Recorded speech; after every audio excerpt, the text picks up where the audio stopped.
नमस्कार दोस्तों, एक बार फिर से मैं आप सभी लोगों के साथ जुड़ गया हूं। तो आप सभी लोग भाई जैसा कि जानते हो कि शॉर्ट हैंड के बारे में मैं आपको अलग अलग चीज़ें, अलग अलग बातें हमेशा समझाता और बताता रहता हूं। तो उसी से रिलेटेड आज कुछ और नया मैं आप सभी लोगों के लिए लेके आया हूं। तो भाई सबसे पहले आप सभी लोगों को ये समझना है कि आपको शॉर्ट हैंड के अंदर जो अचीवमेंट है वो कैसे हासिल करनी है, क्या आप अचीवमेंट इसमें हासिल कर सकते हो और किस तरीके से आप शॉर्ट हैंड में बहुत अच्छा कर सकते हैं। ठीक है, तो सबसे पहले आप सभी लोगों को शॉर्ट हैंड पढ़ने के लिए दो चीज़ों पे सबसे ज़्यादा ध्यान देना पड़ेगा। पहली चीज़ आपको ये समझना पड़ेगा कि जो शॉर्ट हैंड है आपका, इस शॉर्ट हैंड पार्ट को आपको कैसे आगे लेके चलना है, किस तरीके से इसको आपको बेहतर बनाना है। दूसरा पार्ट आप सभी लोगों के लिए ये इंपॉर्टेंट है कि जो आप एग्जाम्स शॉर्ट हैंड के अंदर देते हो उन एग्जाम्स पे कैसे वर्क करना है। ठीक है, तो ये दोनों पार्ट आप सभी लोगों के लिए ज़्यादा इंपॉर्टेंट है अगर आप शॉर्ट हैंड के अंदर अचीवमेंट्स पाना चाहते हैं।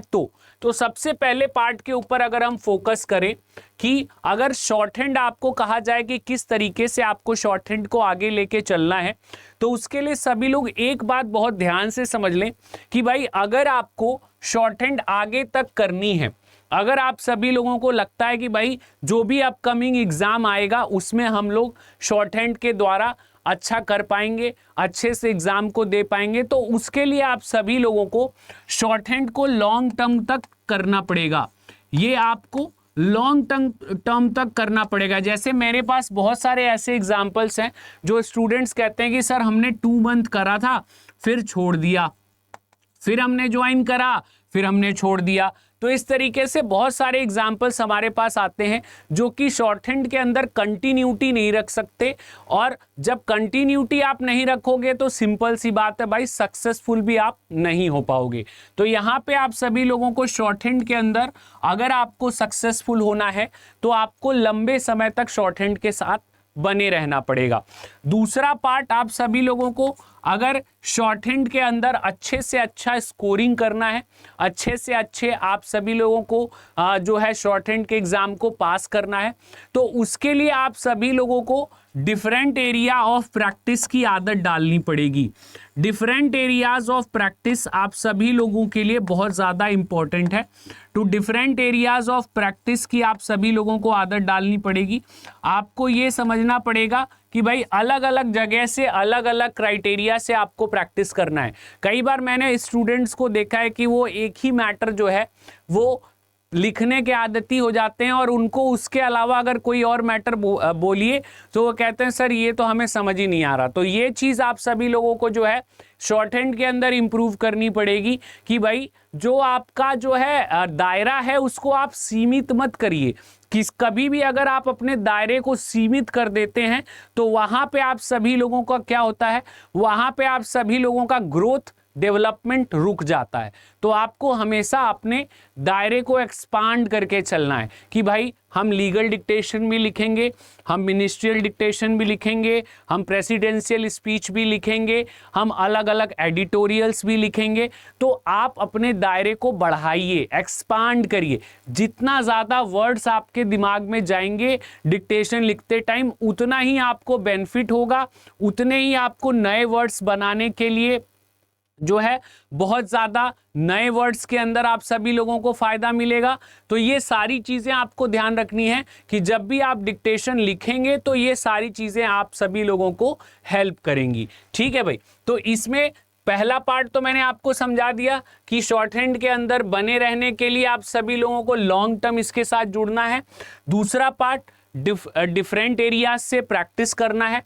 एंड थर्ड पार्ट जो है अगर हम एग्ज़ाम के ऊपर देखें, एग्जाम पॉइंट ऑफ व्यू के अकॉर्डिंग देखें, तो जब आप एग्जाम पॉइंट ऑफ व्यू के अकॉर्डिंग जाते हैं तो देखिए भैया अलग अलग एग्जाम्स में अलग अलग डिमांड्स होती हैं। ठीक है, और उन सभी डिमांड्स को जो है अगर आपको फुलफिल करना है तो आपको अपनी प्रैक्टिस का लेवल भी बढ़ाना पड़ेगा। क्योंकि होता क्या है, जैसे मोस्टली स्टूडेंट्स को मैं देखता हूं कि अगर एग्जाम में 400 वर्ड की डिक्टेशन आ रही है, ठीक है, अगर 400 वर्ड की डिक्टेशन जो है एग्जाम में आ रही है तो वो 400 वर्ड्स की ही प्रैक्टिस करते हैं। ठीक है, उन्हें लगता है कि भैया 400 वर्ड का ही प्रैक्टिस कर लिया, दैट्स एनफ, इसके थ्रू जो है हमारा सिलेक्शन हो जाएगा। तो भाई ये बात आप सभी लोग अपने दिमाग से निकाल दीजिए। अगर आप सभी लोगों का 400 वर्ड का डिक्टेशन होना है तो कम से कम आप अपनी कमांड जो है 800 वर्ड के ऊपर बनाइए, ठीक है। अगर आप 800 वर्ड के ऊपर जब कमांड बनाएंगे तब जाके आप वहां पे 400 वर्ड सही तरीके से लिख पाएंगे, क्योंकि होता क्या है, आपका सब कुछ खेल बेटा स्टेमिना और स्ट्रेंथ का है। जितना आप अपनी स्टेमिना और स्ट्रेंथ को बढ़ा के रखेंगे उतना ज़्यादा फायदा आपका एग्जाम्स के अंदर होता है। तो आप सभी लोगों को एक बात ध्यान रखनी है कि जो आपकी डिक्टेशन है वहां पे आप सभी लोगों को ये लिमिटेड सोच नहीं रखनी कि भाई 400 वर्ड की डिक्टेशन है तो भैया 400 वर्ड ही हम हमेशा लिख के प्रैक्टिस करेंगे। आप कभी 600 लिखिए, कभी 800 लिखिए, उससे क्या होगा, आपको जो है एक बार में ज़्यादा वर्ड लिखने की जो है टेक्निक डेवलप हो जाएगी। आप एक बार में जब ज़्यादा वर्ड की स्टेमिना आपकी रहेगी तो कम वर्ड जो हैं वो तो आप इजीली लिख पाएंगे। तो आप सभी लोगों को एक बात ये समझनी है कि ज़्यादा से ज़्यादा वर्ड आपको लिखने की कोशिश करनी है, जिससे कि आपकी जो स्टेमिना है वो आपकी बढ़ जाए और आप सभी लोग जो है सही तरीके से, अच्छे तरीके से एग्ज़ाम टाइम पे डिक्टेशंस को लिख पाएँ। दूसरा आप सभी लोगों को एग्जाम्स के लिए क्या रेडी करना पड़ेगा, तो दूसरा पार्ट आप ये ध्यान रखिए कि जब आप एग्जाम्स देने जाते हैं तो वहां पे आप सभी लोगों को पता है कि भाई हमारी 10 मिनट्स की डिक्टेशन होनी है और फिर 50 मिनट्स की टाइपिंग होनी है, ठीक है।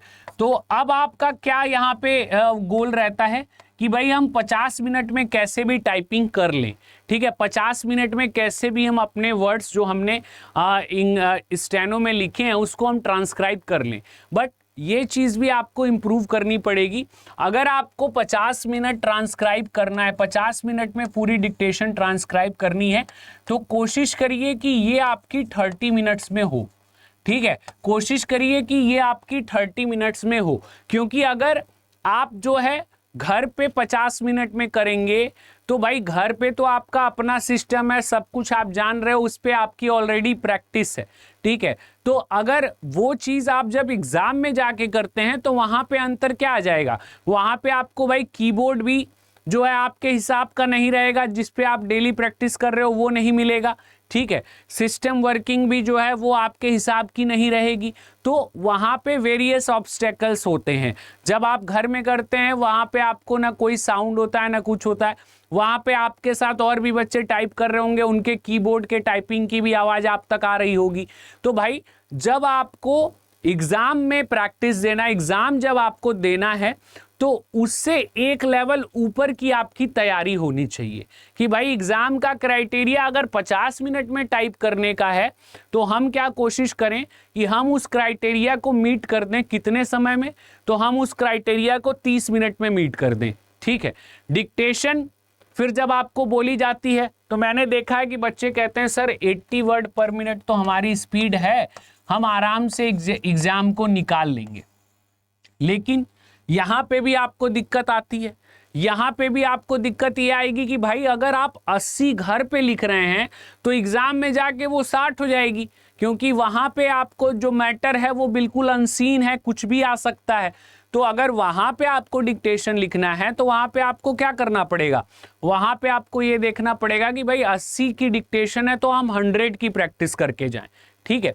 तो अगर आपको स्टेनोग्राफी के अंदर, शॉर्ट हैंड के अंदर अचीवमेंट्स पाने हैं तो आप सभी लोगों को क्या करना पड़ेगा, आप सभी लोगों को जो मैंने आपको चेंजेस बताए, इन चेंजेस को अपने अंदर अपडेट करना पड़ेगा।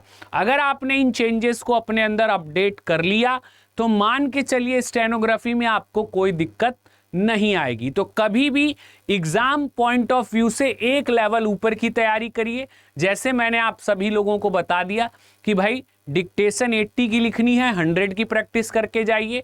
आपको डिक्टेशन 400 वर्ड की आनी है तो आप 800 वर्ड प्रैक्टिस करके जाइए, 800 की आनी है तो 1600 प्रैक्टिस करके जाइए।